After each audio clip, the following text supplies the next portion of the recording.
Welcome to Thinking Deeper by 6-7. Today we're exploring the ultimate cosmic drama. We are looking at a theological worldview where the devil isn't just, a side character, but he's actually the de facto protagonist driving the whole plot of human history. We'll explore the evolution of the adversary, the really profound philosophical questions surrounding God, the problem of evil, and how everyday objects like Smurf dolls become literal battlegrounds for the soul. It's a fascinating look at strict dualism, God versus Satan, and the heavy theological evaluations that arise from it. Right, and just to set the stage for everyone, our mission today is to impartially analyze the provided source material, which really digs into the Jehovah's Witness or JW perspective on Satan. And I want to be super clear here. We are not endorsing any religious, anti-religious, or theological viewpoints. We are just simply unpacking the ideas, critiques, and concepts presented in the text to understand this specific worldview. Exactly. We're just looking at the architecture of the belief system. And, hey, before we get too deep, if you like my channel, please subscribe and press the like button. It really helps out. So, to truly understand this cosmic architecture, we have to start at the drawing board. Okay, let's unpack this, because before we can understand the modern JW worldview of this active cosmic war, we really have to look at how the idea of Satan evolved in biblical history. He wasn't always the main villain, right? No, not at all. It's actually kind of wild. In the Old Testament, the word Satan appears, I think, 17 times, but it's not used as a proper name. And it definitely doesn't represent some, pitchfork-wielding ruler of hell. In Hebrew, the word Satan just translates to opposer or adversary. Oh, wow. So it's more of a job title. Yeah, exactly. It was a functional title. It could be applied to human beings or even to angels who were dispatched by God to present an obstacle. Which completely reframes the narrative that most of you are probably familiar with. Like, the source points out that the famous talking snake in the Garden of Eden, Genesis never actually calls it Satan. Right, it's just a talking snake in the original text. Yeah. The theological connection to this grand devil figure was made centuries later. Even in the book of Job, the angel who comes to question Job's integrity is referred to as the Satan. He's just working in God's celestial court. I actually like to think of this early version of the Satan almost like a corporate auditor. That corporate auditor analogy is honestly the best way to visualize it. His job in those ancient texts is just to stress test the system, right? To point out vulnerabilities to the CEO, Yahweh. Yeah, exactly. He's a subordinate doing a very specific adversarial job. He's not a supervillain trying to burn the company to the ground. Right, so how do we get from a celestial auditor to the supreme ruler of demons? The source points out a major shift during the Second Temple period, and it was mostly driven by cultural cross-pollination. Yeah, during that specific period, the Jewish people came into contact with the Persian Empire and their religion, Zoroastrianism. And that religion had a very strict duality. You had a supreme god of good, Ahura Mazda, and an equally matched counterpart spirit of evil, Ungar Mainyu. Ah, so a direct good versus evil setup. Precisely. But we also have to look at why this theological shift was embraced. Because early Jewish and Christian groups were facing immense, horrific persecution under these empires. They really needed a theological mechanism to explain why God's chosen people were suffering so heavily. Makes sense. Right. A cosmic supervillain provided that answer. It explained the profound suffering without placing the blame directly on God. And then texts like the Book of Enoch expand on this newly adopted duality. And early Christians sort of take the baton, turning him into the fallen angel we recognize today. But, and this is key within the specific theology of Jehovah's Witnesses, Satan's origin story takes a very specific, literal path. He wasn't created evil. No, he was created as a completely perfect, righteous angel. Right, a perfect angel, who supposedly chose to forsake that truth by tempting Eve. The theology says that this perfect creature had the capacity to develop wrong desires in his own heart, which eventually led to the rebellion, which, is a huge philosophical leap. If God is omniscient, knowing all outcomes, and this angel was completely perfect, how does a perfect being suddenly develop wrong desires out of nowhere? Well, what's fascinating here is how the JW theology attempts to answer that exact critique. Because, perfection should theoretically exclude spontaneous malice. But they frame the rebellion not just as random evil, but as a highly calculated constitutional crisis. A constitutional crisis? Yeah. Satan didn't just break a minor rule. He challenged Jehovah's absolute sovereignty, his fundamental right to rule the universe. By telling Eve she wouldn't die and that she could be independent, Satan basically raised himself up as a rival god. He called the creator a liar in front of the whole universe. Here's where it gets really interesting. because this exact constitutional crisis sets the stage for the ultimate problem of evil, which is probably the biggest driver of atheistic critiques against religion. I mean, the classic Epicurean paradox, right? If God is all-powerful and all-loving, why does evil exist? If Satan challenged God's right to rule right then and there, why didn't an all-powerful God just, snap his fingers, end the rebellion on the spot, and spare humanity thousands of years of drama? Right, and to address that, the JW worldview uses a specific analogy that our source analyzes in depth, the teacher and student analogy. Okay, lay it out for us. Imagine a teacher in a classroom. A rebellious student stands up and claims the teacher's method is completely wrong.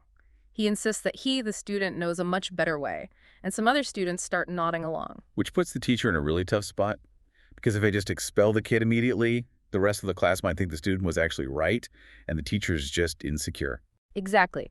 So to settle the issue definitively, the teacher steps back and lets the rebellious student teach the class for a while, basically to prove to everyone watching that the student is completely unqualified. And in this theology, that is the literal justification for the last 6,000 years of human suffering.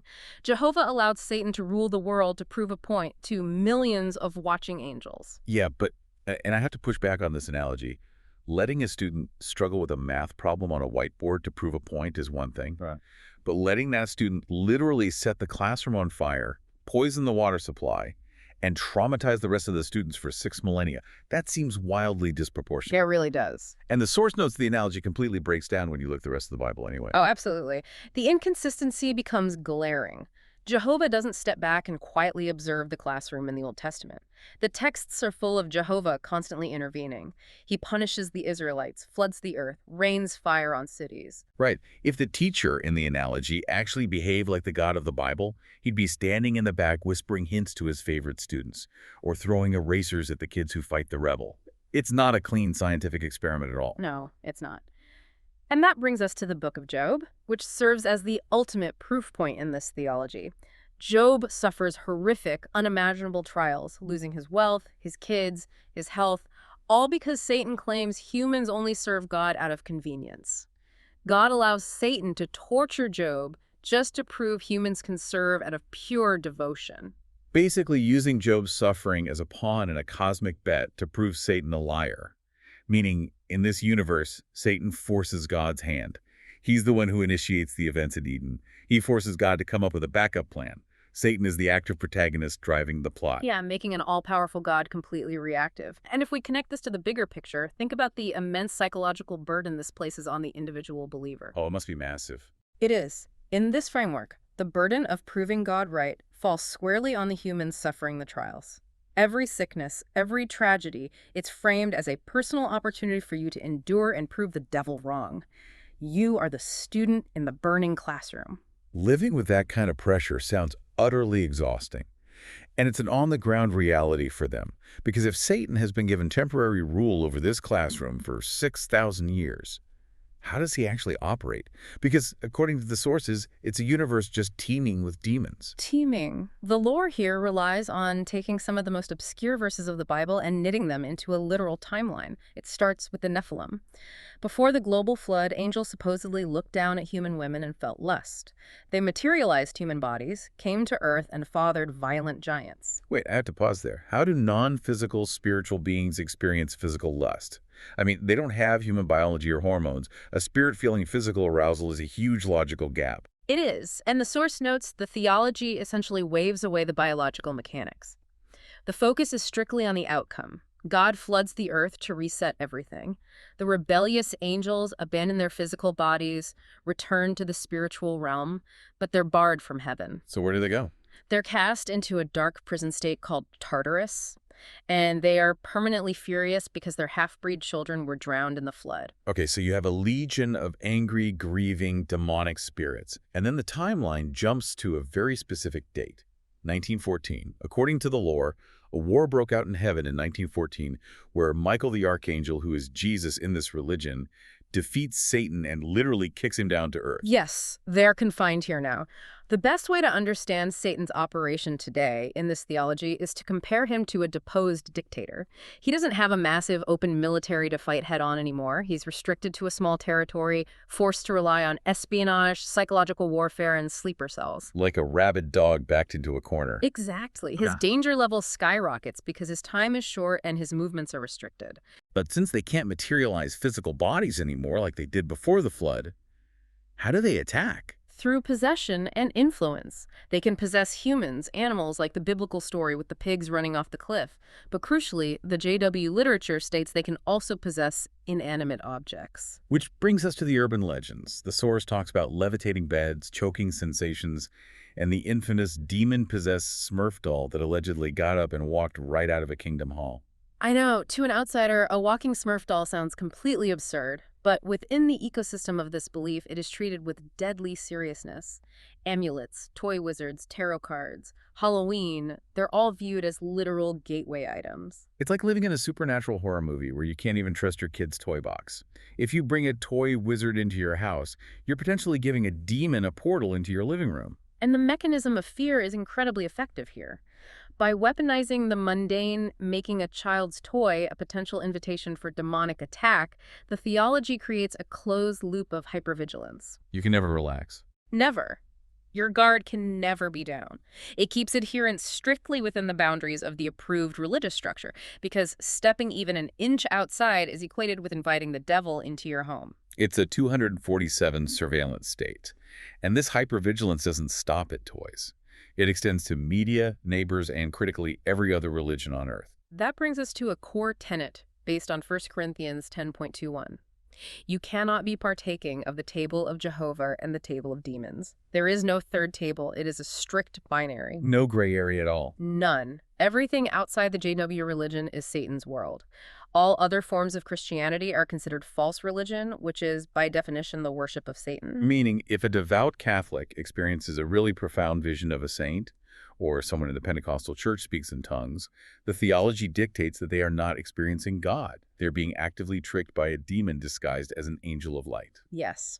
And the source notes other faiths do this too, like Orthodox Christians dismissing the experiences of Joseph Smith as demonic. It's a common tool for enforcing exclusivity. So what does this all mean? I mean, if every profound spiritual experience outside your own group is immediately written off as a demon playing a trick, how could you ever have a genuine theological dialogue with anyone else? This raises an important question about the architecture of high-control groups. Sociologically, this framework acts as an impenetrable shield. By attributing all outside evidence and other people's genuine faith to malevolent spiritual trickery, the belief system completely insulates itself from external scrutiny. So if an atheist presents a logical argument, it's literally Satan trying to devour your faith. Exactly. Believers are taught to use the name Jehovah as a spoken talisman to ward off these attacks. But the source points out a much darker side to this. The literature has attributed severe mental illness, sexual assault, and even suicide directly to demonic harassment. Which is staggering. We really have to unpack the psychology of shifting blame there. When a religious structure attributes clinical depression or trauma to invisible evil spirits, it shifts the blame directly onto the victim's spiritual standing. The implication is that the victim must have done something to invite the demon in. Like they watched the wrong movie or touched an occult object, which isolates them entirely from secular help. If your clinical depression is diagnosed as a demon, you don't need a therapist, you need to pray harder. It creates the ultimate echo chamber, sealed tight by terror. You're constantly worried you're giving the devil an opening while being denied actual psychological support. It creates a reality where Satan is given almost omniscient qualities. They admit he can't read your mind, but he's portrayed as constantly observing your choices, waiting to pounce. It's a theology of exhausting spiritual warfare that ensures the leaders remain the sole source of authority. Okay, so after 6,000 years of this agonizing, burning classroom, how does the source say this all ends? The end game is Armageddon. Jehovah finally steps in. Satan and his demons are defeated and locked in an abyss for 1,000 years. During this millennium, Jesus takes control of the earth and restores humanity back to the physical and moral perfection that Adam and Eve lost. So everyone is perfect again, the earth is a paradise, the demons are locked up. But that's not the end of the story. Not quite. At the end of that 1,000 years, there is one final test. Satan is released from the abyss one last time to try and mislead this perfected humanity. It is the final settling of the issue of sovereignty. And anyone who sides with Satan during this final test is immediately destroyed.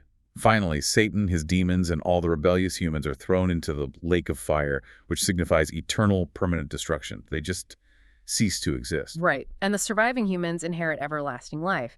And the theology guarantees that despite retaining their free will, neither angels nor humans will ever act in rebellion again.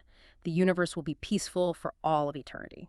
And that brings us to a massive, mind-bending paradox to wrap up our deep dive today. If humanity regains perfect free will after this 1,000-year test, but the theology guarantees that no one will ever choose to rebel against the system again, what does free will actually mean in that perfected state? I mean, can you truly be free if the architecture of the system guarantees you will only ever make one specific choice for the rest of eternity? Is that freedom? Or is it just a perfectly programmed simulation? It's a heavy puzzle to chew on as you go about your day. I want to thank you for joining us on this exploration of the cosmic drama. Keep questioning the structures around you, keep looking for the why behind the what, and keep exploring. We'll see you next time.